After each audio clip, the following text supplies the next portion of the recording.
All right, hello. I was able to get Brother Abel from the Nation of Islam. I found out about you about a couple years ago from following the Nation of Islam, Louis Farrakhan, Malcolm X, and Yes, sir. all Leo Muhammad, listening to their speeches from the 80s. That's what I do with my time. When I'm at work, we can listen to our headset, and I was very empowered by the words, and then I seen a post saying from you that they posted saying Mexicans, don't be surprised if Mexicans start following Louis Farrakhan. So then I looked you up, and I very man, I like what you're what you're doing, and I just want to let you explain who you are and what you do a little bit. Yes, sir, brother. Well, I'm the Latino representative for, and we use the word Latino in quotes because we know our people are not Latin. Yes. As we're not European or from Rome or Latvia, that part of the world. But it's a term that many of our young people use today to self-identify themselves, and we want to never negate what our people choose to call themselves. Yes.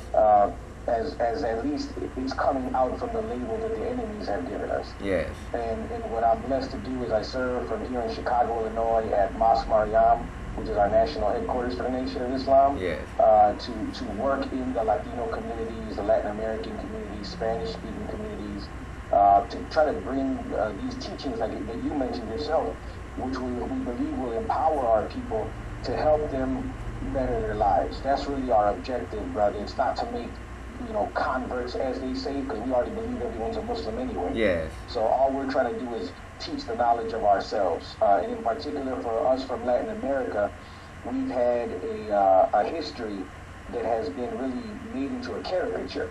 Yes. Where now there's an awakening of our indigenous roots, but it's always been used in a very negative or derogatory way for our people. So part of that awakening is in us not only getting to know but falling in love again with our indigenous roots, which is our ancestry. Those are our forefathers.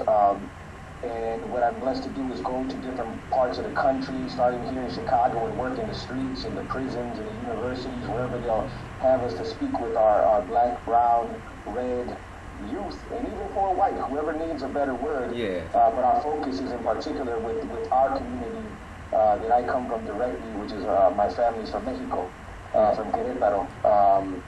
And we work with our people wherever we find them, whether they're in a church, whether they're in school or not in school.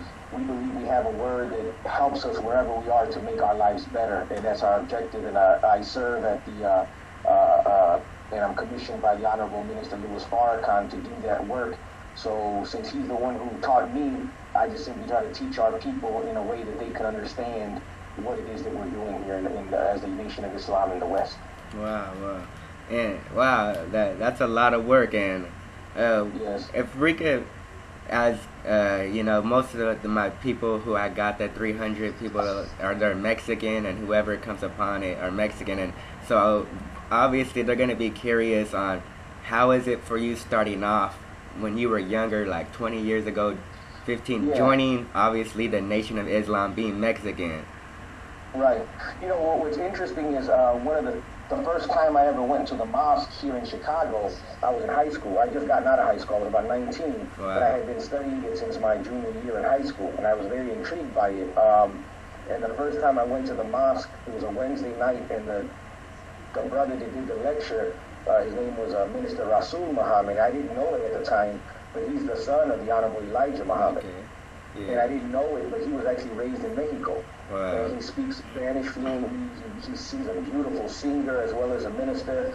And when he was in Mexico, he had a following of he was like a celebrity there because of his singing. And he's written songs about Emiliano Zapata, and as well as just songs about love and life and things like that. But he was the man who was doing the lecture that day. I didn't know he was from Mexico. I didn't know he was the son of the Honorable Elijah Muhammad. But once I got a chance to meet him afterwards, I mean, his Spanish is, he grew up there, the majority of his life. And he knows Mexico, was married to a Mexican woman from there, from Cuernavaca, where he lived. And then his brother, who's our minister here in the National Assistant to Minister Farrakhan, Minister Abel Muhammad, was also raised there. I didn't know that either. Yes. And so I was able to tap into an aspect of the teachings of the Honorable Elijah Muhammad that most black people aren't aware of, and most people aren't aware of. Where the Honorable Elijah Muhammad actually had a home in Mexico, in Cuernavaca. That's why he grew up there. And he wanted to teach the Mexican people who they are. And he was working at the time of his departure in the 70s, in 1974 and 75, to establish a school in Mexico. Where his teachings would be taught to the people. But that's what was my introduction to the teachings, was in high school here in Chicago, where I met a brother, a young, one of my classmates, who was a registered member of the Nation of Islam. And he was just different from everybody. And he was black, he was black like most everybody else was. But at that time, there was already Mexican brothers here in the mosque in Chicago that I didn't know about until later, when I finally came out and saw them. And Puerto Rican and everything else. But when I first started getting intrigued by the teachings, there was a book that I read called How to Eat to Live. And the brother was reading it in school, and on the cover, I didn't really care about, I didn't like to read, so I didn't care one way or the other what he was reading. But what I noticed was at the top of the book, it said, "From God in person." And I'd never seen a book that says that before. Even the Bible, I used to read the Bible, and it didn't say "From God in person" on there. So I was really intrigued by this book. And when I asked him if I could read it, or look at it, and he let me read it. I went home and read it in like 1 day or 2 days, because it's not a real big book. And for some reason, it registered with me. And I started following the dietary law that the Honorable Elijah Muhammad said in that book. I didn't understand most of it. I didn't understand the religious part of it, but I did understand enough of it where I started following the dietary part. And I felt great, man. All of a sudden, my grades went up in school. I would always get to school late, and now I was getting up early and getting to school on time. Then I read Message to the Black Man, and I started, being more respectful at home. Instead of being out all hours of the night, I was coming home and studying, reading. Not that I was perfect by any means, but I was definitely, my life was improved, and I could see it by reflecting in the things in my life, my schoolwork, my parents, our relationship with my parents even. And from that point forward, I just wanted to study more and more, and I finally heard the minister live in 1995 for Savior's Day here in Chicago. And I went with a group of Mexican brothers and sisters from Pilsen here in the community, because it was right at the amphitheater, which is not far from Pilsen here in Chicago. And we went and saw the minister, and once I heard him in person, I knew that was it. I knew that's what I wanted to be. I wasn't sure as a Mexican how I fit in. But by that point, I'd already met Mexicans that were in the mosque, Puerto Ricans that were in the mosque. I started learning that there was a history of us having been around since the 50s and 60s, and there used to be a temple in Tijuana and in East LA where we would be teaching. So I said, I don't know how I fit into all of this, but I'm going to just roll anyway. And it took me 4 years, but I finally got registered and became a member in 1998. Wow. And are you now a teacher student or a teacher minister? I don't know the title, right? Yeah, it's a student minister is the title that we have, because we always want to be students first. Yes. And a minister is just somebody who's charged with the responsibility of teaching the word also. The minister being my teacher, he's the minister, and then I'm a student minister, meaning I'm still studying to become qualified as a minister. He has all of us wear the title of student minister, so that we never forget that we're students first. Yes. And that we're not that yet. I like to liken it like the Zapatistas. They would wear the title Subcomandante Marcos, because he said he's not the commander, the people are the commander, so he's subordinate to them. And it's similar in terms of us being student ministers. Well, if the minister is a minister, I can't be equal to what that is. So I'm a student minister trying to qualify and be the example in front of me. But yes, I'm allowed to wear the title, that name, if you will, and to travel to teach our people, not to teach them an Arab religion, because that's not what Islam is. It's to teach them our nature, our history, and that's where our power comes from. That's where our ability to deal with today comes from. And if you look at our people, in particular, just looking at myself and most of our young people, I was on my way to dropping out, just like most Latino males are in this country, dropping out of high school and not finishing, and I didn't. I actually had to go back and get my GED. because I didn't see a purpose for going to school. Because I didn't know who I was, where I came from, I knew my people were from Mexico. I met my grandma, I'd been there, I visited my granddad before, my family would talk to me about it and stuff, but that's different from knowing our history in terms of who we are as a people, not just as a family. And once I became a student of Minister Farrakhan is when I started really digging, and I got a chance to visit Chichen Itza and Tulum and the ancient places of our people. And when I saw the greatness of our people, it inspired me in a whole different way.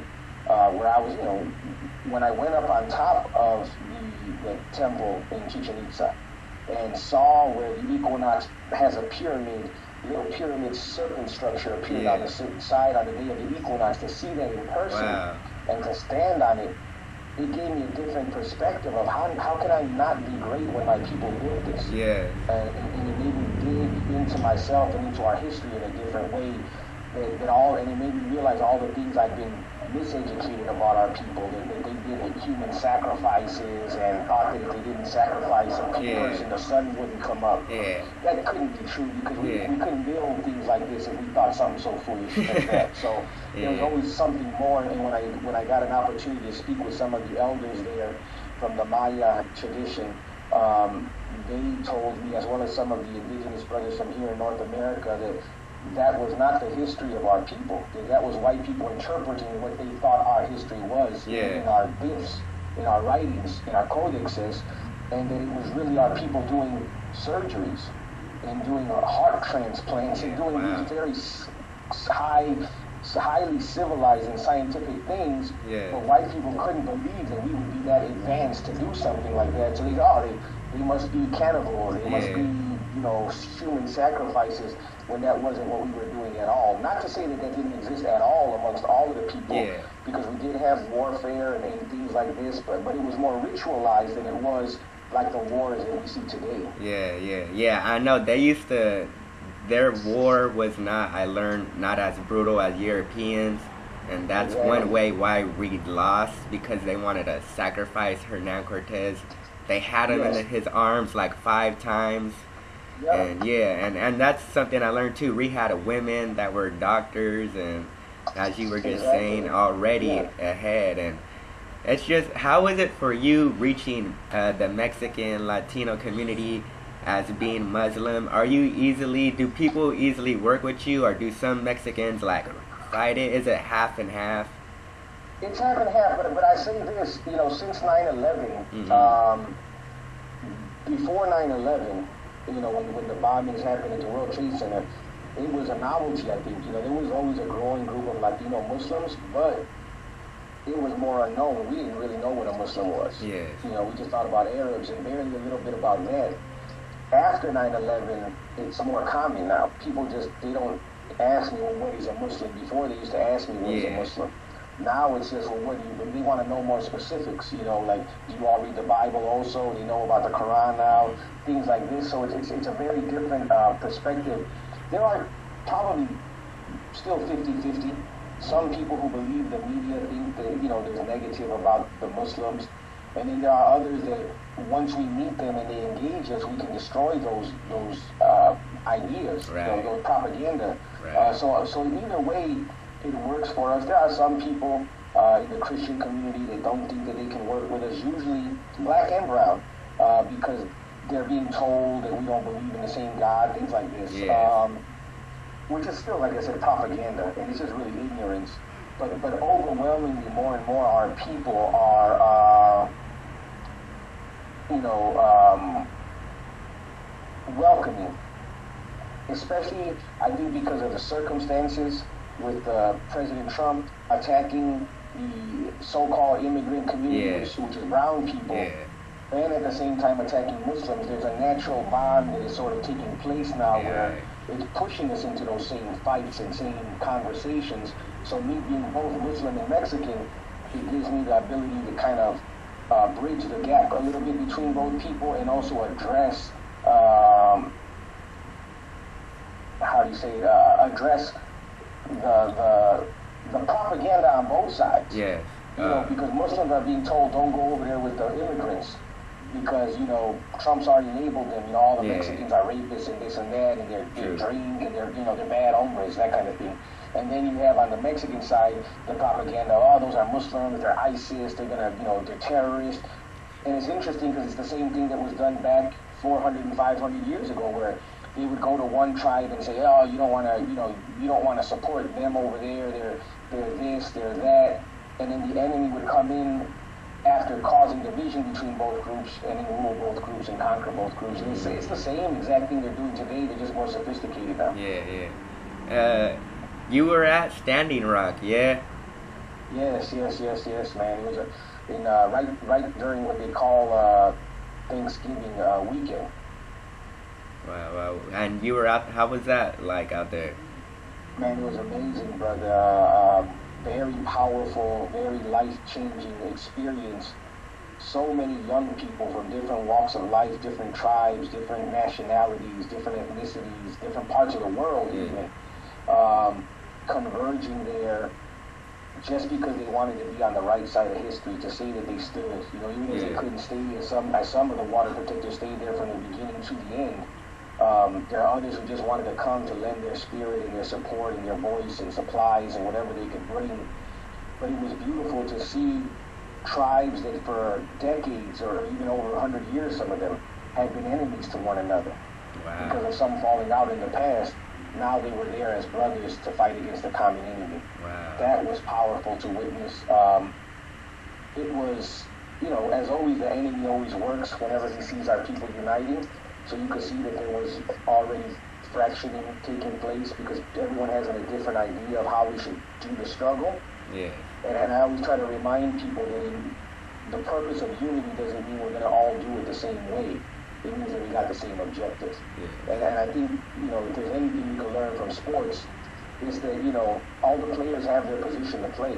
Right. You know, the lineman can't ask for the ball right. when he's blocking. You know, the goalie isn't running up the field to try to get the ball in the goal. You know, he's waiting back and doing his part. And if he doesn't, it can cost and sacrifice. So I think we have to look at the struggle of our people in a similar way, where just because somebody's doing a different job or a different aspect, it doesn't mean they're doing wrong. It just means that they have to do their part so that others can do their part. And I think we have to mature as a people in terms of how we view unity. And it was a great sign of our unity. And I think the enemy learned that we can come together against the common enemy. And I think that frightened them more than anything else, to see ancient enemies that had been separated, put that aside for the common good of all the people. But it's going to be a very difficult upward climb. And I still think about it often. You know, that was about not even a year ago that I was there. And it's still very impacting because I remember the fearlessness of the young people on the front lines that we spoke with. I remember speaking with the water protectors and them showing us the evidence of the tear gas and the things that the enemy said they didn't use, but they had it right there. And it just reminded me that it is our unity that can get us a victory. And it's the one thing that the enemy doesn't have a weapon that can destroy. It's the one thing that they are most afraid of is our unity. And it's the one thing that we seem to have the most difficulty trying to really come to, which is together. But I think that the circumstances, having a president like we have in the White House, the stuff that we saw happen last night in Phoenix, a week ago in Charlottesville, is helping our people see the more that they intensify their hatred of us, it's forcing us together. But it would be better if we did it willingly, because sometimes when we're doing it by force, it could be a lot more hurtful, and there's a lot more damage. And if we did it ahead of time versus reactionary, it would be a lot more productive for us. Nice. And especially because is it easy for you as being Mexican and working with people who are considered real registered Native Americans and Mexicans, like identifying like we're indigenous too? Are some of them like that's accepting or like push it away? I didn't experience that in Standing Rock. I actually learned a lot of the history from one of the Lakota sisters there.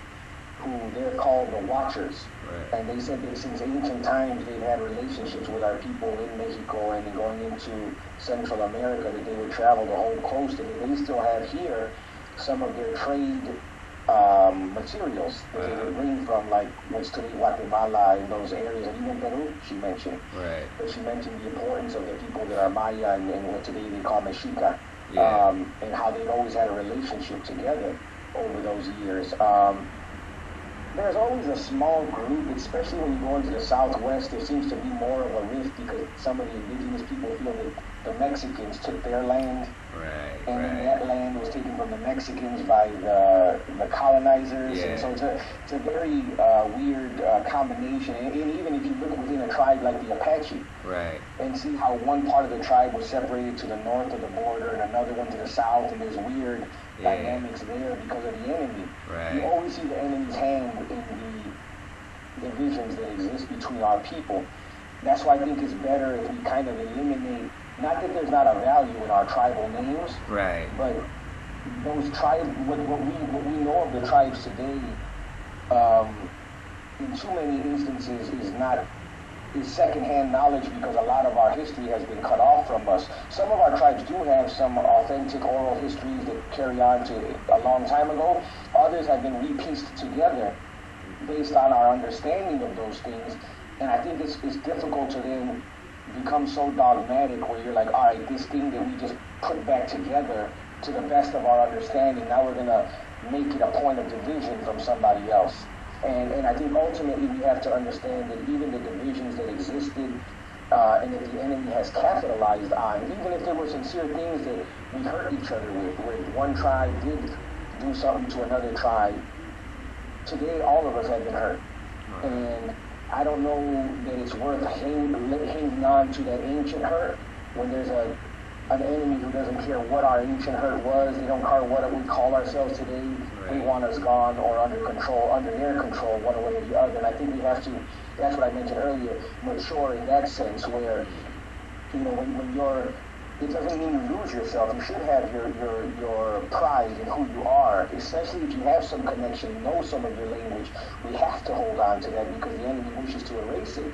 But we can't let that be a point where we say, well, because my people speak Nahuatl and yours speak Mayan, or yours speak, the Lakota languages or some of the other languages, that we're now going to divide because we don't speak the same language. I've met brothers from California who are from Peru, and they were singing Lakota songs because they lost some of their songs, so another elder taught them one of the people's songs from here. And that is, in truth, that's always been our way as indigenous people. It was about sharing, not being exclusive, like I can't teach you this way. It has always been about us being inclusive of one another and realizing that, man, people suffer on this planet, and especially with the presence of an enemy, we're really suffering, and it's better that we look past those hurts, because we can keep going into thousands of years, millions of years even of our existence on the planet, and the further back we go, you see the divisions have been started. There's always been tribes, there's always been divisions, and as long as we've been divided, we've always hurt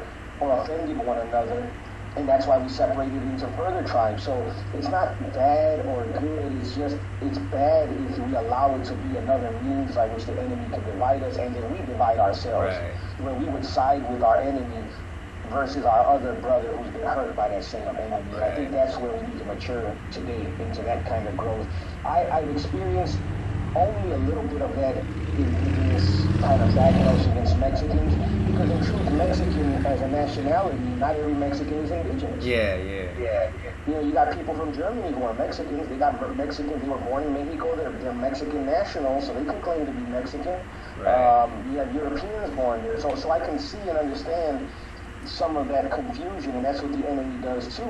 He mixes more of his blood into some of our people, so some of those who are more European, they feel like, and they're the ones in the ruling class, they feel like they're better, and they claim the Mexicanness, and they cause harm to some of the indigenous groups. So you can see why it exists, and that's why, like I mentioned earlier, we have to be careful about the titles we use, and that we don't become so dogmatic or so strident and holding on to those, where we allow that to be a point of division versus a point of clarity, where we're saying, okay, this is, when I say Mexican speaking to another Mexican, there's a bond there where we kind of see the connection we have to one another. But if you say it to somebody else who might be from Guatemala, and you insert your Mexicanness in a way to separate you from them, that might be an issue, because probably 500-600 years ago, 2,000 years ago, if your family is from Chiapas or from Guatemala, it might have been the same people. Right. Somebody else put a divisive line in there. Same in Texas, same in New Mexico, so same in Arizona or California. So the new labels can't be something that we use that we feel defines us better than the bond that already existed before we had that label. Wow. A lot of information. One thing, you're from Chicago, right? Yes, sir, born and raised here. I've know some people from Chicago and talked to people over online, and some people are not too familiar with the Chicano movement and the Chicano label of Chicago, and they think of it as just a California thing. Or yeah, exactly. It was definitely more, it was more popularized in California. In the Southwest, it really started coming from Texas and California, Colorado, with the National Council of La Raza. But they had it in Chicago. We actually had a building which they just lost a few months ago here called Casa Aslan, which was taken by the Brown Berets here in Chicago, which people don't even know that there was a strong arm of the Berets here. Yeah. Because you're talking about 30, 40 years ago now, more than a generation. It's been lost. But it was very strong. It was very influential. There were people who still self-identify from that time in the 70s as Chicanos, Mexicanos. But again, because there's so many Mexicanos here from Mexico, that it goes back to the Mexican Revolution. The first real big wave of Mexicanos came here in 1910. And live on what's called now the southeast side of Chicago. And many of them are now fourth, fifth generation Mexicanos who don't even call themselves Mexicanos or Chicanos. They call themselves American Mexicans. Wow. And they're very proud of their military service, and they see themselves as American first, speak almost no Spanish, and Mexican second. Very much, and they have been mixed into the melting pot here. But there is, even in that community, a portion of Chicano strength still there. There's still new coming Mexicanos here from Mexico. But again, it was used here as a point of division at certain times in the early 70s and 80s, where there was a division between Chicanos and Mexicanos, because Chicanos seemed to be people born here. And Mexicanos are people from Mexico, and so it caused a greater division. And it seemed like more quickly here, people didn't really take on the term Chicano as much as in some other places. But it's there, because everywhere I went as a young person in the 80s and even 90s, there was always some revolutionary brother or sister who identified as a Chicano. They knew some of the history here with Rudy Lozano, who was assassinated, the first Chicano Mexican alderman here in Chicago. Chuy Garcia, who just ran for the first time as a Mexican candidate for mayor in Chicago. And their history is here going into the 70s and 80s, working with Cesar Chavez and other notables, Harold Washington, to bring the first black elected mayor into Chicago as well. So there's a history of it, and the history of it in Chicago is more, which we would call transplanted from the college level, from those who were working in the 70s and came up with and followed the movements of what was going on in the Southwest. But it didn't take as strong a hold here as you find the imprint, like in LA, for example, or in Texas, in certain parts of Texas and the Southwest. Because like for me too, I'm from Northern California, and like more up north, there's a lot of Mexicans. Like I don't speak Spanish and stuff, and we're more Americanized than Latinoized to put it. And so it was interesting to finally, for me, to understand, like, okay, I'm actually missing out on indigenous culture that they're saying that's not ours, and I'm thinking I'm missing out on Spain or whatever Catholic identity, not understanding. So I mean, it was interesting for me to understand, and especially to listen to the Nation of Islam, because they broke down the cultural identity into where I could put it for our people too. Like it's that they answered the same questions, like, wow, why this, why that, and very empowering. The truth is the same truth. You know what I mean? Our perspective of it is different. Right. like for example, I don't know, just 2 days ago with the eclipse in Chicago, I could barely see it. My son is at school 5 hours south at the university in Carbondale, Illinois. They got a full eclipse where it became pitch black outside. Yeah. We were looking at the same thing, but we were looking at it from 2 different perspectives, right. So we saw it differently. It didn't make it the way I saw it. I can't tell you, no, that didn't happen. Yeah, it happened. It's just his vantage point looks a little different. Yeah. And that's how we have to realize the truth is the truth.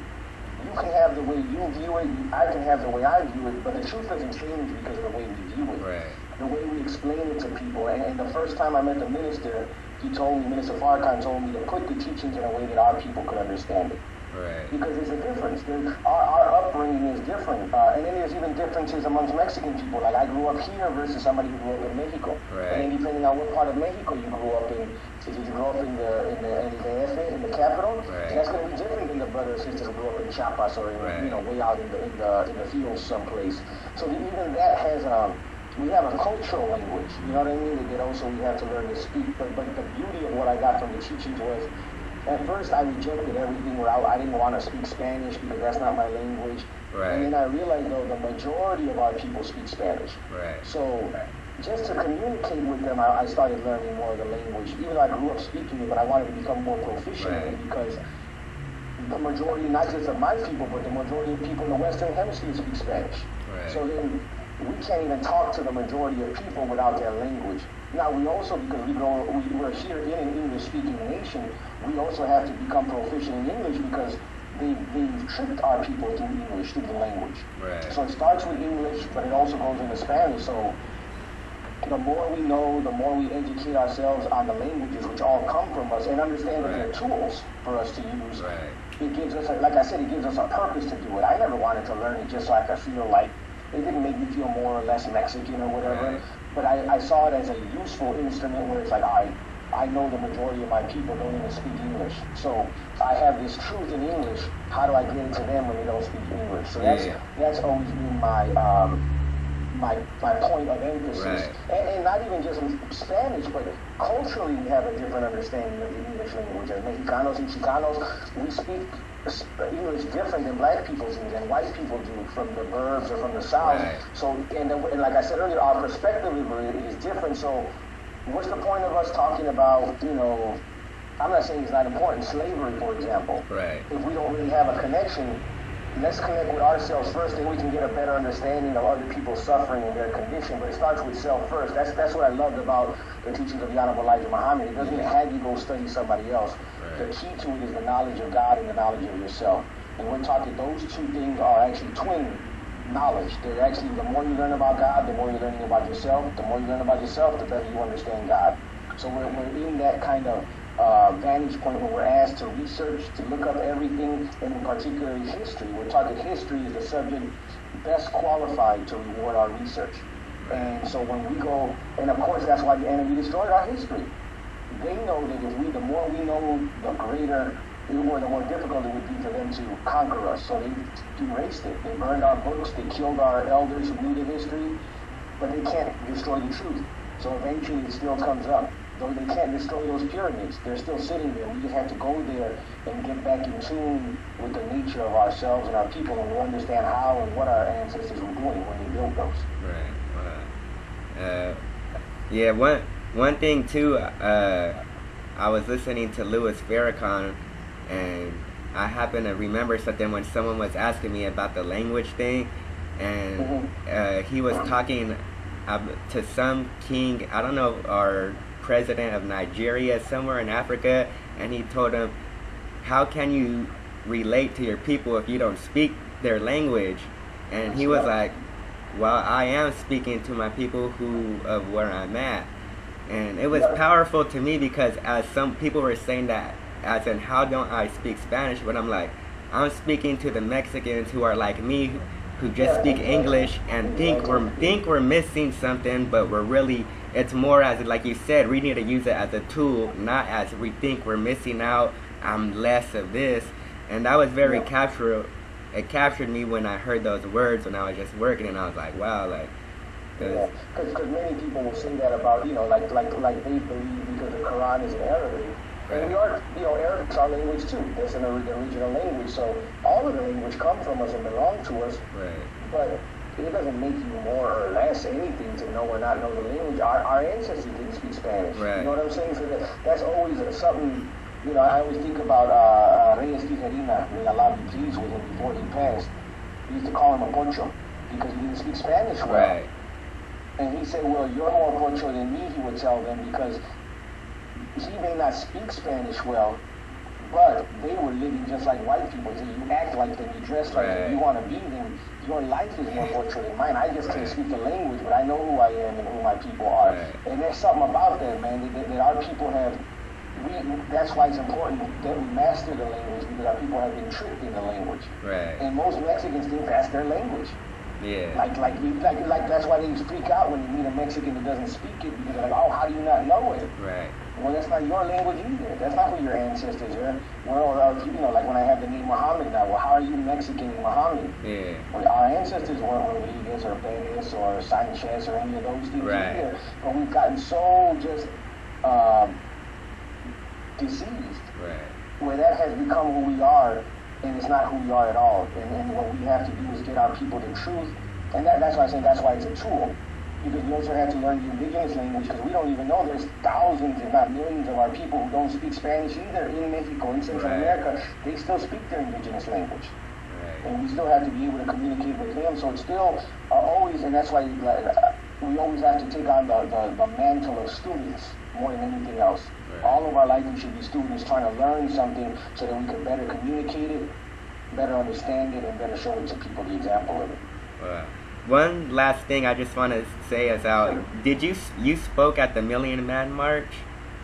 I spoke at the 20th anniversary in 2015. Yeah. The Justice Arrels, yes sir. Yes, yeah, I was actually the host for a portion of it when we had people from the indigenous groups from Latin America come up and speak, and I was the host for that portion of it and shared some words that day. That was an amazing, experience to have 1 million people literally in front of you, not to mention the millions that watched on TV, on CNN, they televised it.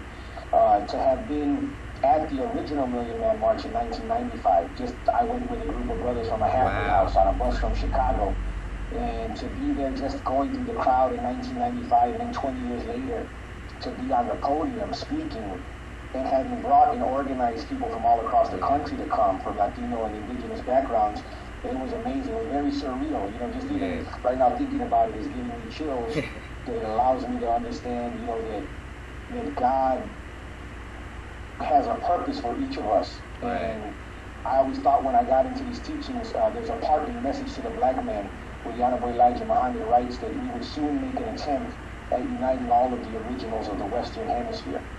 And in that portion, he's explaining, because we don't allow white people into our meetings. Yes. He's explaining that because they try to come in with guns. That's what actually happened, so that's why we don't allow them in. We never did, but especially after that, we didn't allow them. Yeah, that's something he's explaining who is allowed into the meetings of the Muslims. And he says, Mexicans, all citizens of Latin America, different parts of the world, he explains who they are.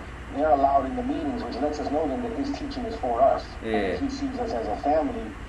There's also a sign in the fact that he took a part of his family to Mexico. His the only home he had outside of the United States was the one in Mexico, and another one in Arizona, which is, of course, our people again, the indigenous people.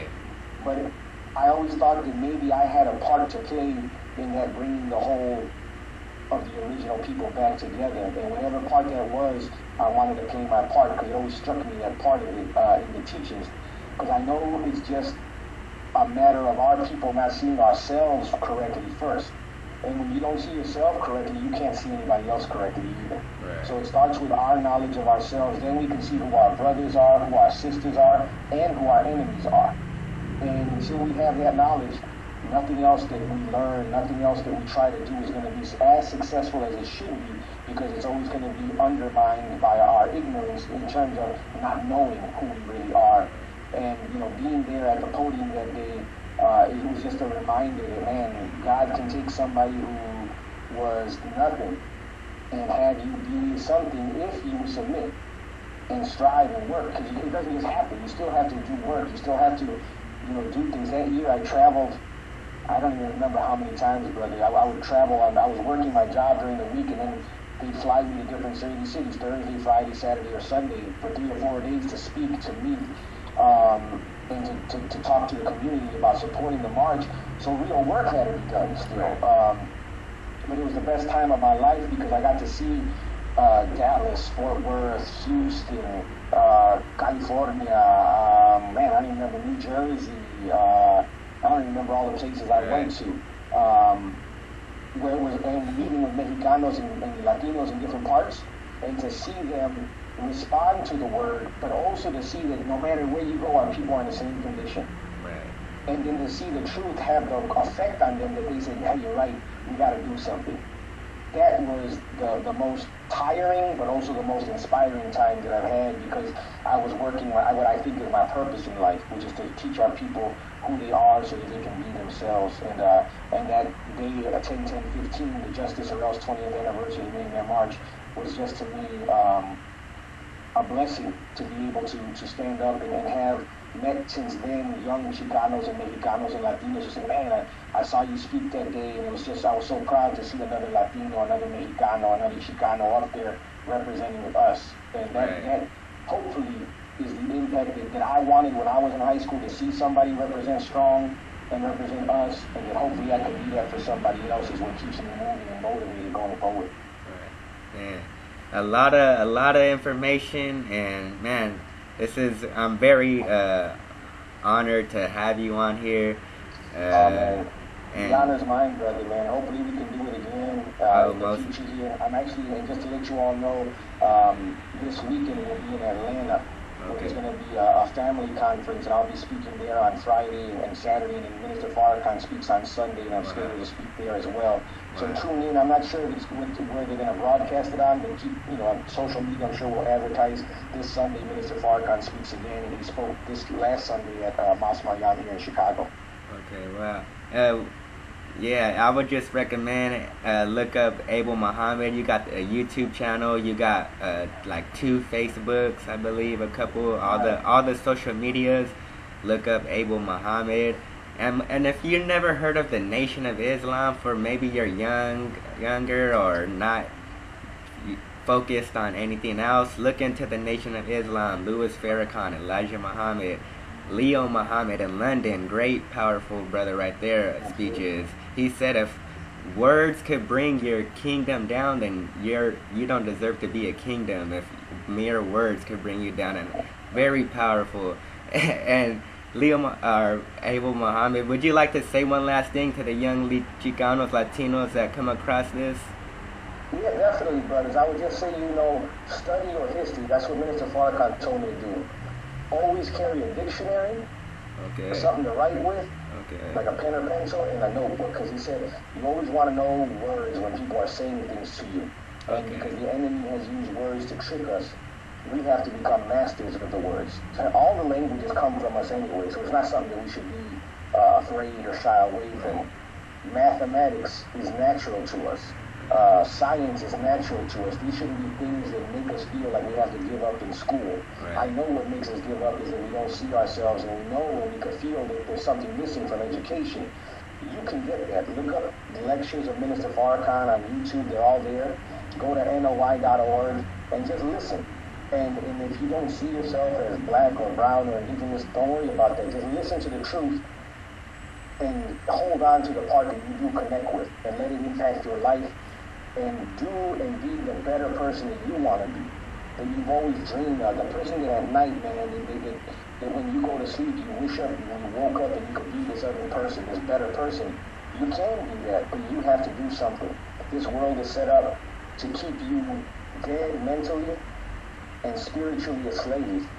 And what we want to do is free you to be yourself so that you can be the best you for yourself, your family, your people, and your world, your children, your wives, your husbands. But that's not going to just happen magically. There's no magic dust that we can sprinkle that makes it happen. There's no just waking up the next day and you're a better person. It takes work. It takes effort. But we have that to give. It doesn't take any money. We can make money with effort. We can make a better way with struggle and determination. So we just have to be determined that when you're tired of being who you are and what the world has made you, then you have to make a change. And God, the universe, the powers of the universe will help you make that change. It won't be easy, but it's not easy being in the wrong way anyway. So at least let the struggle be for a purpose that makes you feel good about yourself. So just learn all you can, study all you can, ask questions. And if people can't answer your questions, keep digging until you find the answers you're looking for. And don't let yourself just be victimized by ignorance. You have the ability with what you're doing right now through YouTube, through Google, to find anything you want. If you want to know how to fix a car, you can find it. If you want to know how to build a house, you can find it. If you want to know any information, you can find it. But you and I are going to have to do something to get it for ourselves. So with that being said, I thank you again for the great honor, and I just want you as young Latinos and Chicanos to know that the future belongs to you. But the enemy knows that too, and they don't want you to have your future. So you're going to have to struggle and be more than what the world has made you about. Wow, thank you. And I want to thank you, Abel Muhammad, brother. And this is one of my probably top interviews that I'll ever remember. This was very inspirational for me to be able to talk with you and all the work that you put in the community as a person. I'm very humbled to meet you. As I turn this computer off, I'll have a lot to think and want to do for myself more. And yeah, so everyone leave your thoughts and comments, and I'm sure Abel Muhammad would love to know what the young Mexicans are thinking, young Latinos are thinking right now. And so I just want to say bye, and we will do this again in future time. I will keep in contact, and just have a good day, have a good life, and keep prospering. Peace. Thank you, brother. All right, brother. Peace. Peace.